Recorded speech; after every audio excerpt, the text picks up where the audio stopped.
you feel like you have to micromanage everything in your life, your food, your schedule, your workouts, your body, just to feel okay, I want to tell you something. It might feel like you're just someone who likes or needs to be in control, but this is actually more about your struggles with vulnerability. Welcome back to Wake Up. I'm Natalie Rose, and this is the channel that helps you think less about food in your body and more about truly living. Today, we're going to dig into the hidden emotional roots of control, why letting go feels so scary, what control is really protecting you from, and how vulnerability, not perfection, is the key to real peace. Let's start by understanding what control really does for us. Control isn't inherently bad. Feeling in control is a natural human need. It's tied to our sense of safety, autonomy, and agency in the world. The positives about feeling in control are that it gives you psychological safety. When we feel in control, we might be less anxious, especially if we struggle with something like unpredictability or uncertainty, which can signal threat to a lot of us. Feeling in control can be empowering. It can make you feel motivated and resilient because believing that we have influence helps us persist through challenges and obstacles. But the negatives or the pitfalls of needing control are when we border into the over-controlling territory. This is when control becomes rigid or excessive. It can lead to perfectionism, anxiety, disordered eating, or even avoidance of discomfort. Over-control also gives us a false sense of illusion. We can't control everything. Trying to control things that are inherently uncertain, like body changes, others' opinions of us, our emotions, leads to frustration and burnout and honestly, way more stress and pain. Over-focusing on control can also pull us out of present moment experiences and then strain our relationships. Have you ever been out with someone who has to have control over the conversation, control over the itinerary, control over every minor detail? It's exhausting. It's not fun to be with. It's hard to connect and let loose with someone like that because you can tell that they're not able to let loose and have fun. And lastly, if you're relying too much on over control to feel good about yourself, then you're likely someone who is very self-critical because losing control can trigger shame or the belief that you have failed. So the key is to differentiate between healthy control, which is rooted in self-trust and flexibility. This is when you understand and fully accept that there are things that we have control over, there are things that we have influence over, and there are things that we have no control over, versus protective control, which is rooted in fear and rigidity. This type of control helps you avoid. What does it help you avoid? Feeling judged or rejected, making mistakes and feeling stupid, feeling like you're not good enough, or just feeling like you're not enough. Facing uncertainty or unpredictability. Control can protect you from confronting difficult emotions like grief, shame, or the remnants of past trauma. And maybe most of all, control helps you avoid trust. Trusting your body, trusting others, trusting yourself. Think about it. When you excessively check your appearance throughout the day to make sure that your skin is still clear, that your stomach hasn't changed, that your makeup is still flawless, that there's nothing in your teeth, that your weight has stayed the same, that your clothes look perfect, whatever it is, this obsessive checking gives you a false sense of control that nobody can judge you because there's nothing wrong with your appearance. It prevents you from having to trust that maybe you look just fine, or maybe your body is just being a body, or that maybe there is something in your teeth, but no one's going to unfriend you for that. When you keep everything so tightly wrapped up under control, you don't have to trust that maybe things are going to be okay, or maybe you do receive criticism and you survive it. Trust is so vulnerable, so you double down on control. This way, you don't have to rely on trust, uncertainty, the possibility of being disappointed or let down or judged or criticized, or in other words, feeling like a failure. For example, I had a client who took complete control over meal prep, planning every meal, every ingredient, not spontaneously going out to dinner with friends, having to plan her entire day around it if there was an event out. And on the surface, maybe it appeared to others that she was just extremely disciplined and in control of what she put into her body. But underneath all control, which was just a shield, having full control over her food made her feel like she was good at something. Because all her life, she had been compared to her sibling, who was high achieving in many realms, whereas she never felt like she had a particular skill set or passion. So even though she was able to recognize that implementing all this control really detracted from her life, she couldn't live a normal life where she was flexible, spontaneous, and just enjoyed herself, especially when it came to food, since so many social situations involve food. But she felt like if she gave up this control, that she wouldn't have anything to feel good about anymore. She got all of her pride from following numbered goals and rules, checking off the boxes of whether she had completed her exercise routine that day. She worried she wouldn't be able to find that kind of pride anywhere else, just because she had been so used to this over control and the instant gratification that she achieved from that. But most of all, what her over control helped her avoid was distrust. Distrust that her family would still respect her, that she would still be offering some kind of value to the family. And this is a really common reason why a lot of us get so attached to over control, because we don't trust ourselves that we're enough. So, whatever your story is, whatever led you to feel unsafe, not accepted, not good enough, I bet you that somewhere along the lines, you made a promise to yourself that you would feel worthy once you were thin, or that you would never allow anyone else to make you feel less than again. So you chose the only way you knew how to do that, which was to commit to shrinking yourself and staying small. But you know what sucks about constantly over controlling and avoiding vulnerability? You eliminate experiences of joy.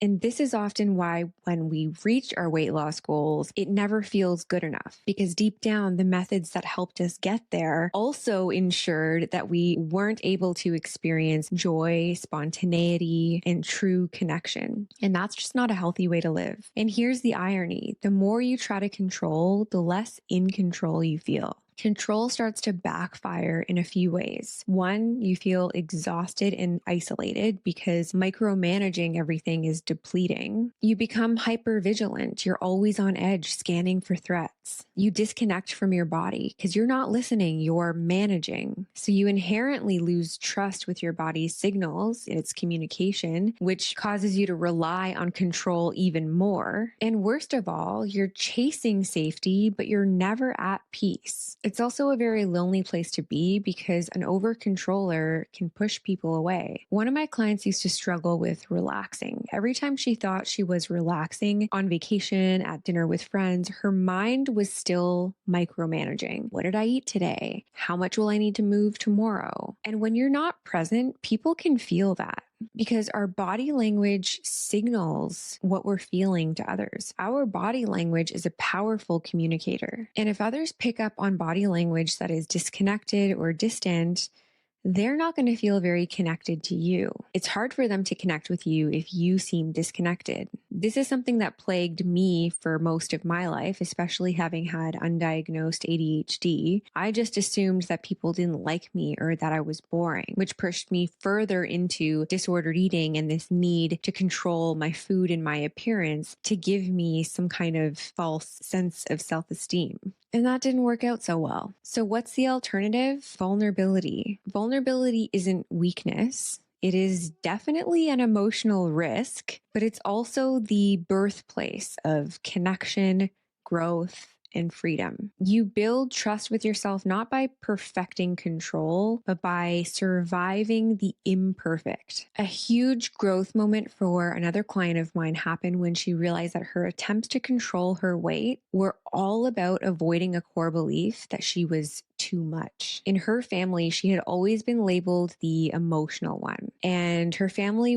wasn't really open to talking about emotions, and so they didn't know how to comfort her when she was struggling, and often responded to her emotions in negative, judgmental ways. So she learned to internalize a lot of shame around her emotions, and therefore did anything that she could to minimize her emotions, numb them, or try to make them go away.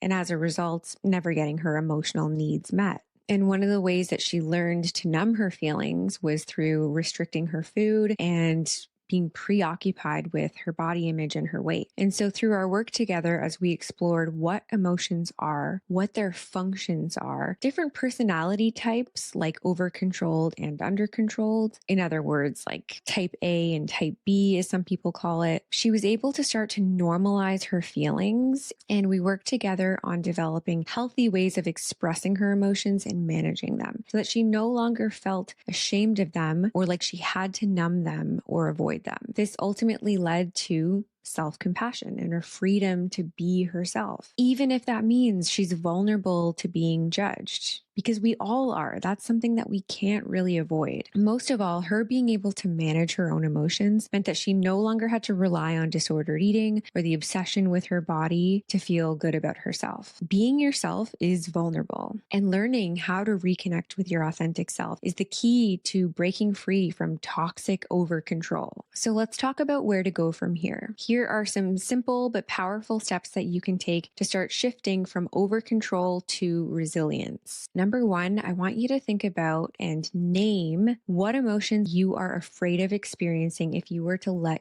go of control. And here's a pro tip. Sometimes when we use control to manage anxiety, we're not always trying to prevent future outcomes. We might be trying to prevent feelings from past experiences from happening again. So could it be that you are afraid of being judged, abandoned, criticized? Are you afraid of being too much or not enough? What are you afraid will happen if you let go of over control? How might you feel if you give up excessive control and lean into trust and vulnerability? Step number 2 is to practice tolerating small amounts of discomfort. You could choose one area, like not measuring a meal or not weighing yourself for a few days, or being honest with a friend about how you feel. And allow the discomfort to be there as you practice tolerating it, reminding yourself that you are practicing vulnerability to uncomfortable feelings. Your feelings can't hurt you, but your over control can.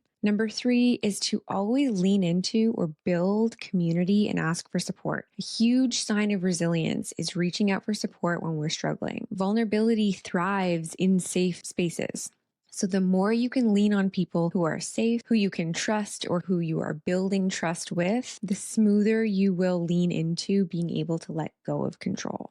And of course, this is why I created CommunEAty, my group coaching membership, and CommunEAty, so that you don't have to do this work alone. And finally, reframe the belief. What if I don't need to be in control to be okay? What if trying to control everything is actually causing me more pain? What if freedom doesn't come from managing everything and it comes from learning how to trust that no matter what happens, I will be okay. I will learn to handle my emotions. I will survive.